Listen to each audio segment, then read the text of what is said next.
Hi, good afternoon, everyone. So it's been a great day, but to be one of the last speakers, it's always a bit challenging because I know you are getting a bit tired and you're looking forward to the apéro very soon. So why don't we start by just doing some brain fitness exercise? Are you up for it? Okay, so I would like you to shake your hands a bit. It's always good to shake our body, to activate the different parts of your brain. And with one hand, I'd like you to show me a V. Can you do that? Good. The second hand, a kind of an L. And now you change. The V becomes the L, and the L becomes the V. You change again. Yeah, give it a try. Look at my hands. You change, and then you do it as fast as you can. Ah, that's not easy, huh? That's not easy, right? So doing this kind of exercises really activate your body, activate your brains, and it's helping you to focus better. And it's always fun for me to watch, but I really want you to focus with me for the next half an hour. Do I have the clicker here? Yes, here we go. So I'm Aurelie Litynski. I'm a positive work culture expert. I'm the author of my new book, 100 Ideas for a Positive Work Culture. Don't worry, I'm not going to share 100 ideas right now for the next 3 hours, but I'm going to share already quite a lot of ideas for you to create your own toolbox for positive leadership. So besides your work experience, your education, and your knowledge, do you know what else will make a huge difference in your career? Your attitude, your mindset, your behaviors. In other words, your leadership style, right? So I'm going to share some of my knowledge and expertise on how to be an appreciated colleague, a trusted and a modern leader, and a contributor to a more positive work environment.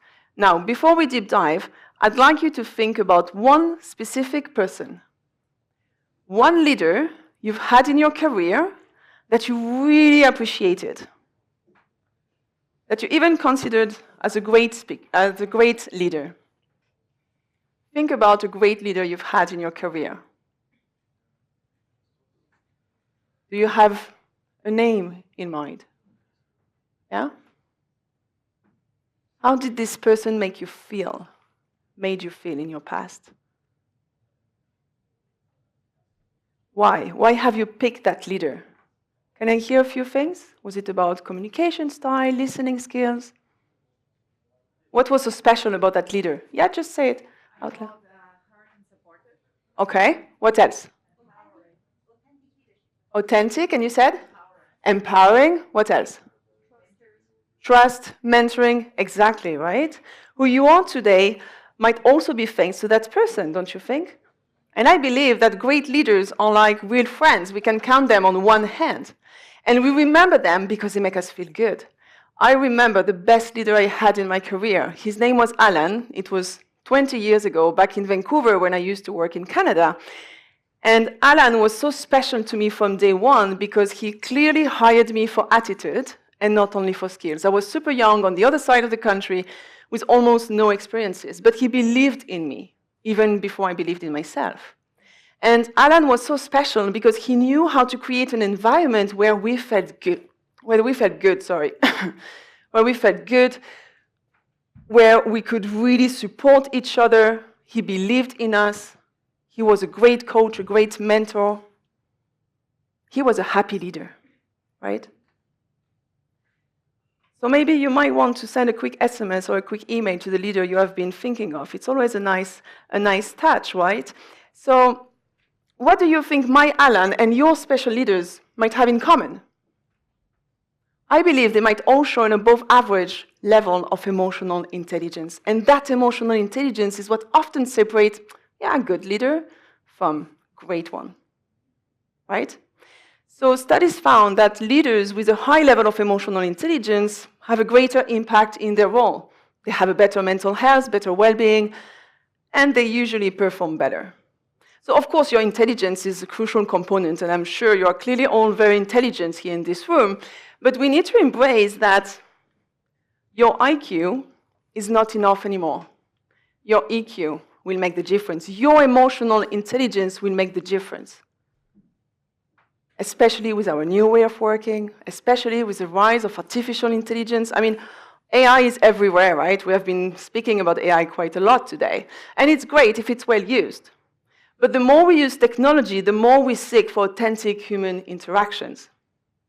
So yes, AI can recognize and can analyze the emotions, but it cannot really feel the emotion, cannot really understand the emotions like we do. So at least today, and hopefully, honestly, for many years to come, AI will not really replace us in terms of emotion, right? So it's very important to really work on your emotional intelligence, because you might have a high IQ, you might be a great expert in your field, you might have great technical skills, and you might use AI to work smarter. But your EQ, your emotional intelligence, is what really sets you apart as a colleague, as a team member, and as a leader. So what is emotional intelligence? I'm going to go through the 4 domains of emotional intelligence very briefly, and I'm going to give you some tips and tricks on how to develop each domain, okay? Very briefly, because this could be another book. So the first domain of emotional intelligence is self-awareness. Self-awareness is all about recognizing your emotions. So what kind of emotions do you have right now? Is it a positive emotion? Is it a more challenging emotions? Without judging, it's just about naming your emotions. Because when you acknowledge your difficult feelings, you get through them with less intensity. So it's very important to be self-aware, to be aware of your own emotions. Yeah? You can just ask yourself, how am I feeling right now? What the words or the emoji that would describe my emotion? Find your own way. Some people like to meditate, some people like to do some journaling, but just really make sure you are aware of your emotions. The second domain of emotional intelligence is self-management, self-regulation. So here it's all about regulating our emotions, controlling our behaviors. You cannot always control how you feel, but you can try to control what you want to do with these emotions, right? So here again, we all have different ways to regulate our emotions, and this is very personal, so find your own way. Some people like to do a lot of sports, some people like to hug a tree, some people like to go for a walk. Find your own way, but learn to regulate your emotion. A powerful tool to regulate your emotion is to do breathing exercises. And I'd like to explain you one methodology that I'm using almost every day, and many leaders I've been working with are using it also to perform better, to focus better, and to regulate their emotions. Do you know the box breathing methodology? Yes, some of you, yeah? No? We are going to do it together very briefly. Let me explain you first. We are going to inhale for 4 seconds, and I would like you to count in your head 1, 2, 3, 4. Because as you count, you're really focusing on one thing. You concentrate on one single thing. This will help you to focus and to regulate your emotions. Then we are going to hold our breath for 4 seconds. Then we'll exhale through the mouth for 4 seconds, and we'll hold again. Yeah?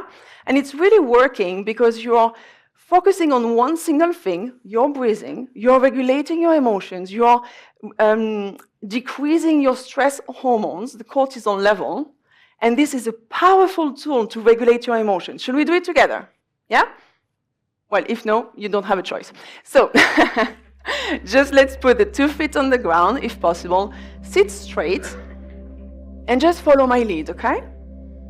So, we are going to inhale, 2, 3, 4, hold, 2, 3, 4, exhale through the mouth, 2, 3, 4, hold, 2, 3, 4, again, inhale, 2, 3, 4, hold, 2,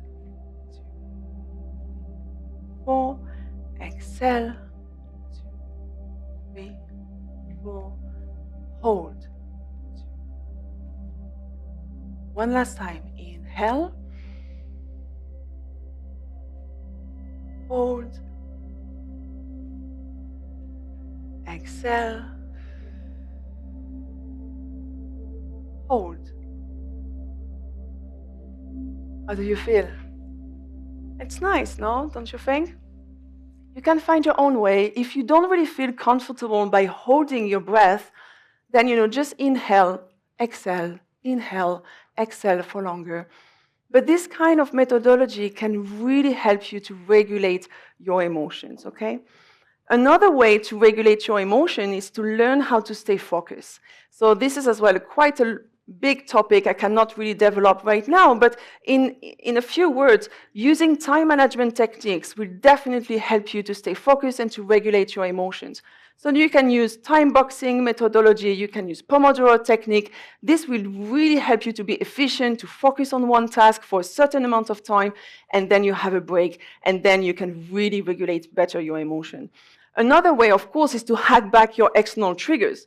We all have this notification and the ding and the dong and, you know, all of these things, this alarm, the email, the icon, all of that distract us. So we need to find a way to hack back these external triggers. This will also help us to regulate our emotions. Again, this is another whole topic, but I just want you to make sure you understand by working on these two domains will definitely help you to regulate your emotions and to manage yourself better. Now, let's go back to emotional intelligence. Another domain of emotional intelligence is social awareness. So social awareness is really the ability to understand the emotions of others. So it's learning how to read the room. Yeah, I can see which one is very tired, which one is listening to me. I feel the people, right? So learning the body languages, learning how to read the room, all of this. It's also learning how to show, here we go. It's also learning how to show empathy and to learn as well how to assess your team's emotional state. So here I have a few examples on how I start my meetings when I have a lot of people in the meeting. I always try to assess their energy level. So for example, here I'm asking, which emoji best describes your current state of mind? Yeah? Or another example, how's your energy level at work this week? And this really helped me to assess the people in the room, virtually or face-to-face, right? It's a great way to use this kind of interactive tools to get answers efficiently, right? Another one, what's the one word or the one emoji that best describes how you feel today? So as a workshop leader, as a colleague, when you run a meeting, a team meeting, and you have a few people in the room, it's a very efficient way to learn how to read people, to really, and then you can adapt your content, you can adapt your behaviors, you can spend a bit of time to address an issue, or you can spend time after the meeting to really address the result of this, but it's really important to develop social awareness. Now, the last domain of emotional intelligence, relationship management. Relationship management, it's all about managing social interactions successfully. So here it's about learning how to manage conflict, right? Learning how to have an open communication, learning how to give feedback. Giving feedback is not just, you did that, next time do it differently, right? It's not just about negative feedback, constructive feedback. It's learning how to give feedback in a constructive way using positive psychology, learning how to give positive feedback, learning how to create a healthy feedback culture. Yeah, here it's about also relationship management.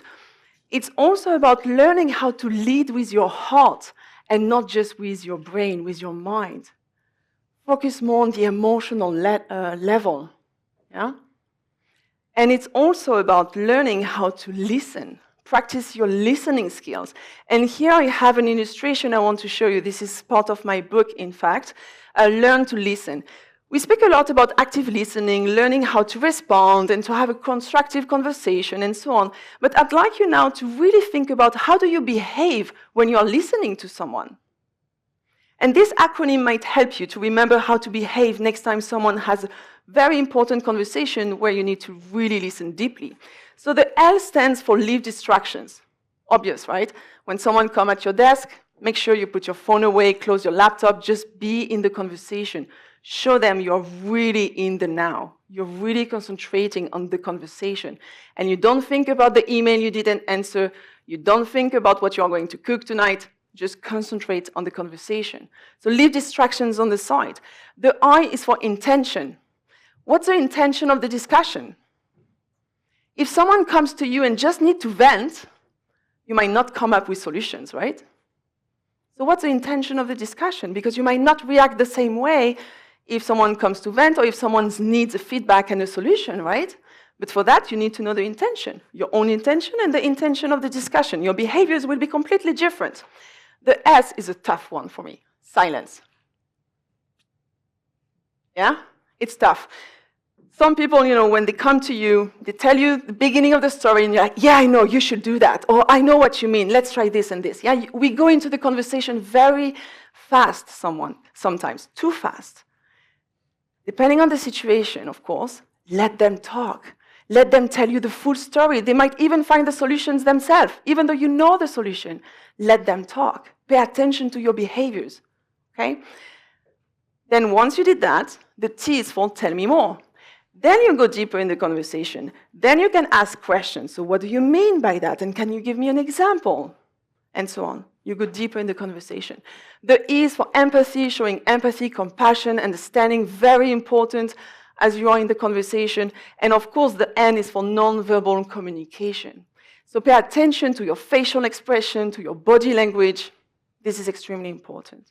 So next time you are listening to someone, try to think about this acronym, LISTEN. Leave distractions, intention, silence, tell me more, empathy, and non-verbal communication, okay? That's really part also of emotional intelligence. So when we go back to the 4 domains of emotional intelligence, of course, your behaviors, your motivation will have a huge impact, will have a huge influence on these 4 domains, right?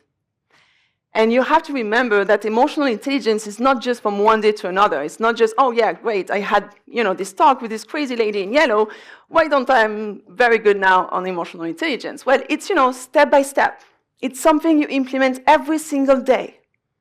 It's really starting to pay attention to your self-awareness, to self-management, learning how to regulate your emotions, to pay attention to the emotions of others, and to manage social interactions successfully. So it's a step-by-step process. But if you do implement these small actions with a big impact, it will be fantastic for your leadership style and for the positive work culture, right? And as we get older, we get better at emotional intelligence, in fact, because we know ourselves much better. Now, focusing on your human skills will have a huge impact on your leadership style. A team with excellent human skills will be a happy team, will deliver better business results. We need to have happy employees. We need to have happy leaders in companies. So my question to you, are you taking care of your happiness in your life? In your private life? Are you taking care of your happiness? Yeah, right? Kind of. I mean, I hope so. For most of us, we might have different ways, but for most of us, our happiness is one of our top priorities in life, don't you think? So why isn't it a priority in the workplace? Can you tell me? Because I'm speaking a lot with a lot of top leaders in the world, everywhere in the world, and I hear the same thing very often. Oh, we don't speak about happiness in our company. We speak about engagement. It sounds more serious. Okay, of course, the employee's engagement is very important, but we have to realize that we can be engaged and not happy. You can have engaged employees, but really frustrated employees. And that's really not good for the long term. Okay, so we also need to speak about how do people feel in the company. We also need to speak about their well-being, their happiness. And thanks to positive psychology, we have now more than 20, 25 years of scientific studies which prove that our positive emotions, our well-being, our happiness have a major impact on us, on our work, and on the business we are contributing to. So the correlation between our emotions and our performance is clear. Tons of studies to prove it. So it is a serious topic to address in companies. Because happy employees will have happy customers, and then it's a happy company. Yeah? So very, very important. But we do have a lot of misconceptions about the topic of happiness. Myself included, a few years ago, I was thinking that, yeah, in order to be happy, I just need to achieve this goal or to have that. And when I studied positive psychology and the science behind our emotions, I realized I was completely wrong. Because most of the things we think make us happy don't make us as happy as we think. Powerful, huh? I give you a second to embrace it. Most of the things we think make us happy don't make us as happy as we think. We have a tendency to think that, oh, once I have this high salary, once I have this great job title, once I'll have this bonus and these benefits from the company, or once I will work for this company that I admire, I'll be happy, I'll be more motivated, I'll be more engaged. It might work, of course, for the short term, but not in the long term. Why? Because happiness is not really rational. It's mostly emotional. How you feel about your job will have a stronger influence on your motivation, on your engagement, and then, of course, on your performance, right? So it's not really what you think, it's how you feel. We also need to speak about how we feel in the workplace. Yeah? So, of course, we need to concentrate on the emotional level, and I'd like to do a very quick exercise, and I'd like you to think about what made you feel good at work recently? Something specific, try to think about something specific that happened the last few days, not a month ago when you got this promotion or when you earned this new client or whatever, just a few days ago, the last few days. What's the day today? It's Thursday, Friday, Thursday? So from Monday to today, what happened this week that made you feel good? That created this feeling, that was nice. Think about it. Can you think about it spontaneously? Do you have it right now? Yeah? Not really? The weather? Very good. I agree with that. But try to think about something specific in the workplace that made you feel good. Something that you had at work with your colleagues, with your team, with your clients that really made you feel good. Usually when I have a bit more time and we have more time to discuss like this, I always have a few people telling me like, oh my God, I had nothing. I had such a stressful week, I couldn't think of something positive. It doesn't mean that you do not have positive experiences. Although there are days, honestly, it's very hard to find the positive, and that's okay, that's life. But many of us do have the negativity bias. So the negativity bias is that we have a tendency to remember more the negative experiences than the positive one. Although we have a lot of positive stuff happening during our day, but one negative comment, one negative experiences will shape the entire day. And that's why at the end of the day, when you come back home and someone is like, hi, honey, how was your day? What do you say? Oh my God, and this meeting was way too long, and this John, he complained again, and blah, blah, blah, blah, blah, blah, blah. Although you had a lot of positive stuff. You are focusing on the negative. But don't worry, you can hack your brain to reduce your negativity bias and to boost your positive emotions. And the way to do that is to reflect on your highlight of the day. I hope you do enjoy the illustrations from the book. I had a lot of fun doing it. And I try to have a bit of fun, right? So even after a challenging time, a small highlight can brighten your day. So even after a stressful day, a very busy day, a challenging day, ask yourself, what was one specific small thing that I kind of enjoyed, that made me feel better, that put a smile on my face? It's not easy, especially at the beginning, but really try every single day to reflect on your highlight of the day. I do it every day. I do it with my kids. I really want to inspire you to also do it with your team members, with your colleagues. Ask them towards the end of the week, if you have a team meeting, hey guys, what was your highlight of the week? It will train themselves to focus more on the positive and not only reflecting on all the challenging stuff they had during that day, especially if you are going through a lot of changes, especially if you have a lot of challenging moments in the workplace. So, of course, there are other ways to boost positivity in the workplace.